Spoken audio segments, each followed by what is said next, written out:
Assalamualaikum warahmatullahi wabarakatuh. Perkenalkan, nama saya Nur Hidayatullah dengan NIM 2024 011 081 0264. Baik, di sini saya akan menceritakan legenda Gunung Tambora.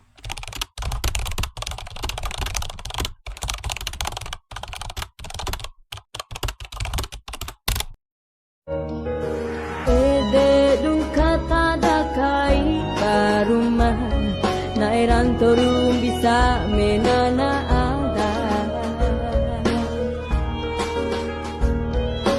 bere afi bere moti ororunduna kone nifi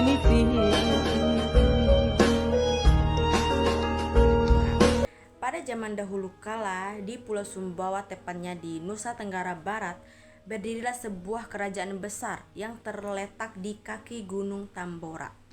Gunung itu tampak megah dan tenang, menjadi sumber kehidupan bagi masyarakat di sekitarnya. Tanah di wilayah tersebut sangat subur, airnya melimpah dan hasil panennya selalu berlimpah. Rakyat hidup damai, sejahtera, dan berkecukupan. Kerajaan itu dipimpin oleh seorang raja yang awalnya bijaksana, namun seiring berjalannya waktu, kekuasaan dan kekayaan menjadi sebuah perubahan. Ia menjadi sombong dan angkuh. Ia merasa dirinya paling kuat dan tidak membutuhkan nasihat dari siapapun. Aku adalah penguasa tertinggi di negeri ini. Tidak ada yang lebih besar dariku, ujar raja dengan penuh kesombongan. Sikap raja itu perlahan memengaruhi rakyatnya. Mereka menjadi kurang peduli satu sama lain, hidup berlebihan dan mulai melupakan rasa syukurnya. Suatu hari datanglah seorang ulama tua dari negeri yang jauh. Ia dikenal sebagai orang bijaksana yang selalu mengajarkan kebaikan. Melihat keadaan kerajaan yang mulai rusak, ia merasa perlu memberikan nasihat. Ulama itu menghadap raja dan berkata dengan lembut, "Wahai raja, kekuasaan dan kekayaan hanyalah titipan. Janganlah engkau menjadi sombong. Bersyukurlah dan berbuat baiklah kepada sesama." Namun raja justru tersinggung. Wajahnya memerah karena marah. "Berani sekali kau menasihati aku. Aku tidak membutuhkan ajaranmu," bentaknya. Karena kesombongannya, raja berniat mempermalukan ulama tersebut. Ia mengundangnya ke istana untuk sebuah jamuan makan. Namun, secara diam-diam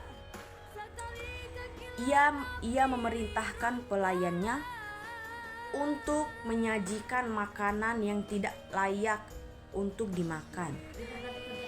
Tetapi ia mengatakan bahwa itu adalah hidangan yang paling istimewa di istana tersebut.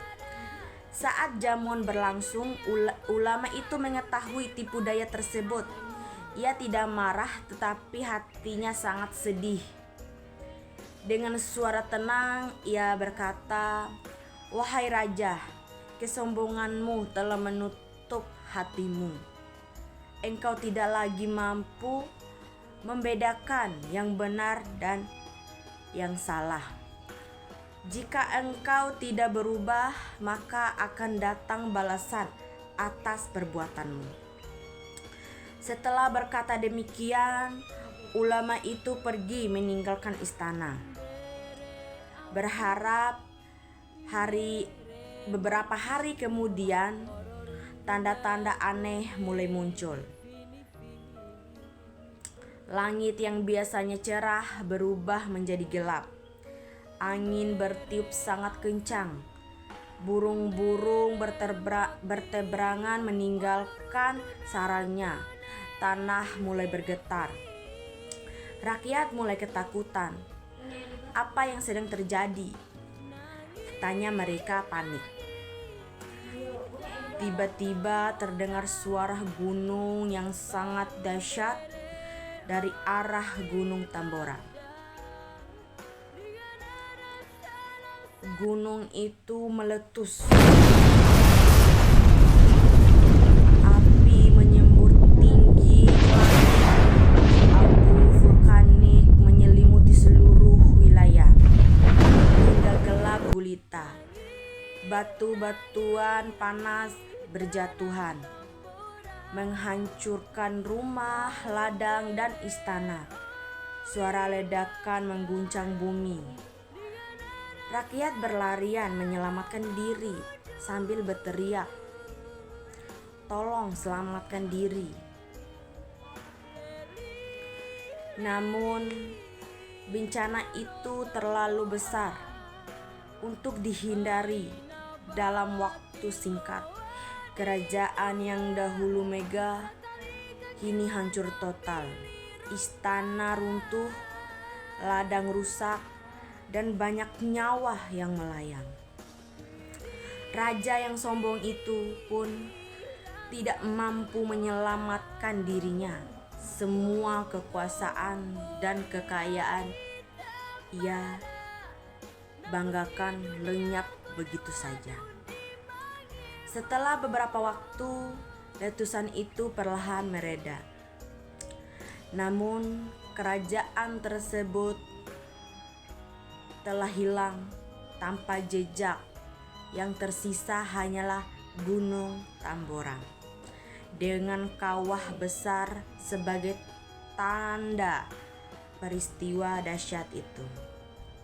Masyarakat yang selamat percaya bahwa bencana tersebut adalah akibat dari kesombongan dan kezaliman raja serta rakyatnya sejak saat itu.